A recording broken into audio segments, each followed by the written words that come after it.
때는 조선 중기, 비옥한 땅으로 이름난 전라도의 한적한 마을 노금리. 이곳에 한양에서 시집왔다는 박씨 부인이 살고 있었습니다. 40이 넘은 나이에도 그녀의 자태는 꼿꼿했고 짙은 색 비단 옷은 걸을 때마다 권위적인 소리를 냈습니다. 하지만 마을 사람들은 박씨 부인을 마주치면 약속이라도 한 듯 고개를 숙이고 조용히 길을 비켜주었습니다. 쯧쯧, 저 집 시어머니는 호랑이보다 무섭다지. 그 입에서 나오는 마른 비수보다 날카로워. 오죽하면 귀신도 그 집은 돌아간다고 하겠소. 며느리라도 들어오면 어찌 될지. 박씨 부인의 눈빛은 늘 서리빨처럼 차가웠고 얇게 담은 입술은 좀처럼 미소를 머금는 법이 없었습니다. 이 천구석 것들은 예의범절이라곤 찾아볼 수가 없으니 사람이면 최소한의 도리는 알아야지. 그녀의 말은 가르침의 형식을 띠었으나 그 속에는 깊은 오만과 멸시가 담겨 있었습니다. 마을에서 가장 큰 기와집, 잘 가꿔진 정원과 높은 소슬대문은 주인의 까다로운 성정을 보여주는 듯했으나 집안의 공기는 늘 얼음장처럼 차가웠습니다. 이런 것도 제대로 못하느냐? 내가 몇 번을 말해야 알아듣겠느냐? 이 쓸모없는 것들. 박씨 부인의 호통소리가 담장을 넘을 때마다 사람들은 그 집 하인들의 고된 삶을 떠올리며 혀를 찼습니다. 박씨 부인에게는 28살 된 아들, 민준이 있었습니다. 체격은 건장했으나 어머니의 귀에 눌려늘 주눅이 들어 있었죠. 민준아, 너는 어찌 그리 숫기가 없느냐? 이 어미 말을 좀 제대로 새겨들어라. 사실 박씨 부인이 이토록 모질게 된 데에는 깊은 사연이 있었습니다. 16 어린 나이에 시집와 혹독한 시집살이를 겪었던 그녀는 자신이 당했던 고통을 며느리에게 대물림해 주리라 마음먹었던 것입니다. 과거 회상하며 혼잣말, 내가 당한 고생을 너도 똑같이 당해봐야 한다. 그래야 이 시집살이가 얼마나 지독한 것인지 알게 될 테니. 뒤틀린 복수심은 그녀의 마음을 차갑고 단단하게 만들었고 타인의 고통에 무감각한 사람으로 변하게 했습니다. 아들 민준이 28 되던 해봄, 박씨 부인은 이웃 마을 선비 집안의 딸, 서연을 며느리로 맞이했습니다. 혼례식 날 화려한 원삼을 차려입은 박씨 부인은 위엄있게 좌중을 압도했지만 며느리를 향한 눈빛에는 온기 대신 서늘한 경계심이 가득했습니다. 연지곤지를 곱게 찍은 19살 서연의 아름다운 모습도 그녀의 눈에는 마땅치 않게 보였습니다. 이 집안은 법도가 엄격하니 앞으로는 함부로 웃지 말 거라. 웃음은 경박한 것이니 며느리 된 몸으로 늘 정숙해야 한다. 예, 어머님. 명심하겠습니다.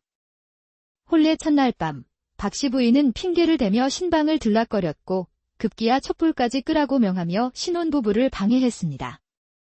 첫날 밤에 방이 너무 밝은 것은 좋지 않다.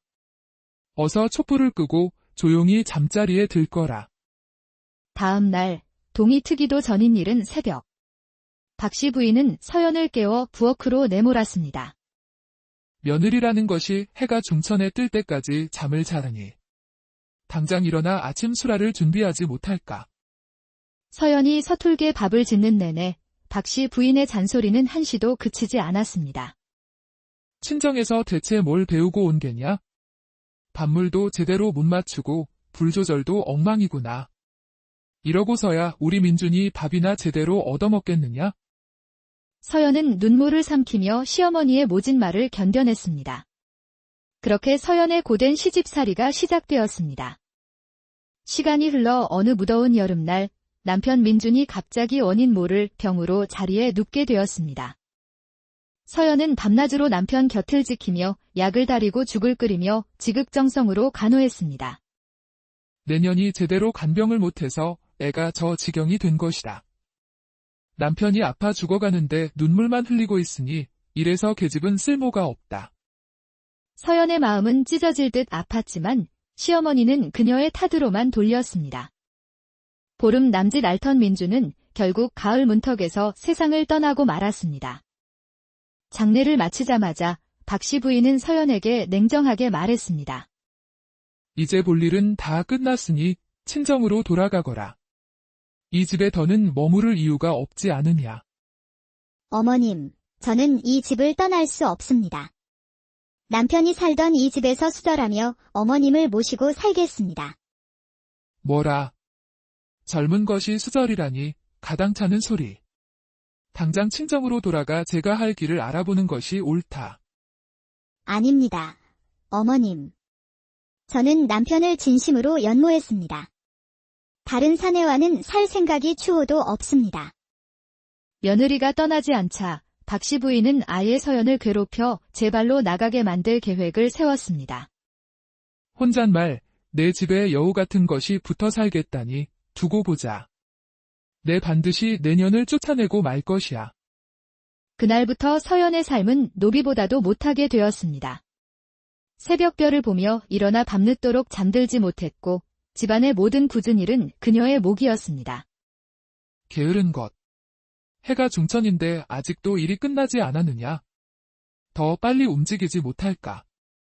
서연의 손발은 트고 갈라져 피가 맺혔지만 박씨 부인은 눈 하나 깜짝하지 않고 회초리를 들기도 했습니다.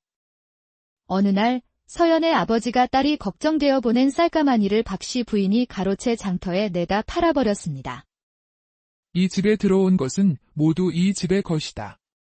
친정에서 보냈다고 내 것이 되는 줄 아느냐? 며칠 후 딸을 보러 온 서연의 아버지를 박씨 부인은 문전박대했습니다. 사부인, 제 딸이 걱정되어 잠시 보러 왔습니다. 보낸 쌀은 잘 받으셨는지요? 쌀이라니요. 받은 적이 없습니다만. 사돈 어른께서 착각하신 모양입니다. 그때 나타난 서연의 야윈 몰골의 아버지는 가슴이 철렁 내려앉았습니다. 서연아, 내 꼴이 어찌 이리 말이 아니냐? 무슨 일이 있었던 게냐? 아, 아버지. 저는 괜찮습니다. 사부인, 제발 제 딸을 너그러이 보살펴 주십시오. 이렇게 고생하는 것을 보니 애비로서 마음이... 시끄럽소. 며느리를 어찌 대하든 그것은 이 집안의 일이오. 감히 어디 와서 간섭질이오. 박씨 부인은 다짜고짜 서연 아버지의 뺨을 후려쳤습니다. 딸이 그리 귀하면 당장 데려가시오. 서연의 아버지는 모욕감에 몸을 떨었지만 딸을 위해 참으며 발길을 돌려야 했습니다. 이 모습을 지켜본 서연의 마음속에는 시어머니에 대한 깊은 원망이 싹텄습니다. 며칠 후 박씨 부인은 서연을 완전히 굴복시킬 계략을 꾸몄습니다. 장터에 심부름을 보낸 뒤 미리 돈으로 매수한 머슴들을 시켜 공개적으로 모욕을 주게 한 것입니다. 저기 박신의 과부 며느리 아니냐? 과부 주제에 뭘 그리 뻣뻣하게 구는 게야? 머슴 하나가 서연의 머리채를 잡고 사람들 앞에서 땅바닥에 무릎을 꿇렸습니다. 우리 마님께서 내년 버르장머리를 고쳐놓으라고 하셨다. 어서 잘못했다고 빌어라. 서연은 온몸이 떨리는 치욕 속에서 이 모든 것이 시어머니의 계략임을 깨달았습니다. 그녀의 눈에서는 슬픔과 함께 차가운 분노가 흘러내렸습니다. 그날 이후 서연의 눈빛은 변했습니다. 순종적인 모습은 사라지고 차갑고 결연한 빛이 감돌기 시작했습니다. 며칠 뒤 남편의 유품을 정리하던 서연은 민준이 몰래 남겨둔 편지와 토지 문서를 발견했습니다. 편지 낭독 목소리. 사랑하는 아내 서연에게. 내가 떠나거든 이 글을 보오. 우리 집 뒤편의 밭과 앞선의 이면은 장인어른께 받은 그대의 혼수이니 어머니께서 함부로 처분 못하시도록 관하의 문서로 남겨두었소. 부디 이것으로 그대의 삶을 지키시오. 서연은 남편의 깊은 사랑에 눈물을 흘렸습니다. 그리고 자신에게 시어머니와 맞설 무기가 생겼음을 직감했습니다.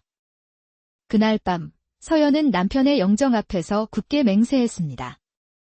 결심에 찬 목소리로 서방님, 당신이 남겨주신 이것으로 저를 짓밟은 시어머니께 반드시 복수하겠습니다. 더는 당하고만 살지 않겠습니다. 서연은 자신 소유의 땅 일부를 몰래 팔아 돈을 마련한 뒤 읍내 서당을 찾아가 글을 배우기 시작했습니다. 부인께서 글은 배워 어디에 쓰시렵니까? 세상 돌아가는 이치를 알고 싶고 억울한 일을 당했을 때 상소문이라도 쓸 수 있어야 하지 않겠습니까? 낮에는 시어머니의 구박을 견디고 밤에는 몰래 글 공부를 하며 서연은 법률과 세상의 이치를 빠르게 익혀나갔습니다. 복수의 칼날을 조용히 갈고 닦는 시간이었습니다. 마침내 모든 준비를 마친 서연은 눈이 펑펑 내리는 겨울밤, 남편이 남긴 문서와 증거들을 챙겨 몰래 집을 빠져나왔습니다. 목적지는 한양이었습니다. 집을 나서며 서방님, 이제 떠납니다. 저를 지켜봐 주십시오. 이 집에서 당한 모든 수모를 반드시 갚겠습니다. 며느리가 사라진 것을 안 박씨 부인은 경악했습니다. 그년이 감히 도망을 쳐? 어서 사람을 풀어 찾아내라. 한양으로 갔다 하니 필시 무슨 꿍꿍이가 있는 게야.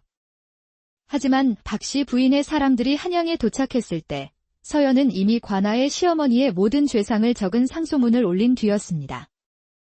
사건의 심각성을 인지한 관아는 공개 재판을 열기로 결정했고 박씨 부인에게 소환장이 날아들었습니다. 재판 당일 관아 마당은 구경꾼들로 인산인해를 이루었습니다. 죄인복을 입고 끌려 나온 박씨 부인의 얼굴은 사색이 되어 있었습니다. 피고 박씨 부인은 며느리를 학대하고 사돈을 모욕하고 며느리의 재산을 탐한 죄에 대해 어찌 생각하는가? 대감님, 소인은 억울하옵니다. 저는 잘못한 것이 없사옵니다. 하지만 서연이 제출한 명백한 증거와 그동안 박씨 부인의 만행을 지켜봐온 마을 사람들의 증언이 이어졌습니다. 제가 똑똑히 봤습니다. 박씨 부인이 저 젊은 며느리를 노비처럼 부리고 장터에서 공개적으로 망신을 주었습니다. 사돈 어른의 뺨을 때리는 것도 보았습니다. 천륜을 어긴 짓입니다. 마지막으로 서연이 직접 나서서 그간 당했던 모든 일들을 눈물로 그러나 또렷한 목소리로 진술했습니다. 저는 죽은 남편을 위해 수절하며 시어머니를 봉양하고자 했을 뿐입니다. 허나 시어머니는 저를 사람으로 대하지 않았습니다. 부디 법의 이름으로 저의 한을 풀어주시옵소서. 모든 증언이 끝나자 판관은 엄숙하게 판결을 내렸습니다. 피고 박씨 부인의 죄는 하늘이 용서치 못할 중죄다. 집안의 화목을 깨고 인륜을 저버렸으니 곤장 30대에 처하고 모든 재산을 몰수하여 피해자인 며느리에게 돌려주도록 하라. 판결이 내려지자 사람들은 통쾌함에 환호했습니다. 곧바로 곤장 집행이 시작되었습니다. 형틀에 묶인 박씨 부인의 입에서 처절한 비명이 터져나왔습니다. 서연은 그 모습을 조용히 아무 표정 없이 지켜보았습니다. 모든 재산을 잃은 박씨 부인은 마을 변두리에 다 쓰러져가는 초가집으로 쫓겨났습니다. 그 누구도 그녀를 동정하거나 돕지 않았습니다. 반면 큰 기와집의 주인이 된 서연은 남편의 유지를 받들어 서당을 크게 열고 마을 아이들에게 무료로 글을 가르치고 어려운 이들을 도우며 존경을 받기 시작했습니다. 시간은 흘러 곤장의 후유증과 가난, 외로움에 시달리던 박씨 부인의 건강은 극도로 나빠졌습니다. 그해 겨울, 유난히 눈이 많이 내리던 밤, 죽음을 직감한 박씨 부인은 마지막 힘을 내어 서연의 집으로 향했습니다. 그녀는 서연의 집 대문 앞에서 힘없이 쓰러졌습니다. 힘겹게, 서연. 아가, 내가 잘못했다. 소리를 듣고 나온 서연은 눈 속에 쓰러진 시어머니를 보고 잠시 망설였습니다. 차가운 목소리로 어머님께서 저에게 하셨던 모든 일들을 기억하십니까? 새벽부터 밤까지 저를 부리시고 친정아버지를 모욕하시고 사람들 앞에서 저를 무릎 꿇리셨던 그 모든 일들을 말입니다. 서연의 말에 박씨 부인의 얼굴은 더욱 창백해졌습니다. 그 모든 빚은 이미 곤장으로 갚으셨습니다. 어머님의 사과는 받겠습니다. 하지만 용서는 할 수 없습니다. 저희의 인연은 여기까지입니다. 서연은 그렇게 말하고 차갑게 문을 닫고 안으로 들어갔습니다. 홀로 눈 속에 남겨진 박씨 부인은 비틀거리며 산속으로 향했고 며칠 뒤 한 산속 움막에서 홀로 쓸쓸히 얼어 죽은 채 발견되었습니다. 소식을 들은 서연은 조용히 움막을 찾아가 향 하나를 피웠습니다. 혼잣말, 어머님, 이제 모든 것이 끝났습니다. 복수는 끝났지만 돌아가는 서연의 뒷모습은 어딘지 모르게 쓸쓸해 보였습니다. 독한 마음은 결국 자신을 파멸로 이끈다는 것을 이 이야기는 우리에게 보여주고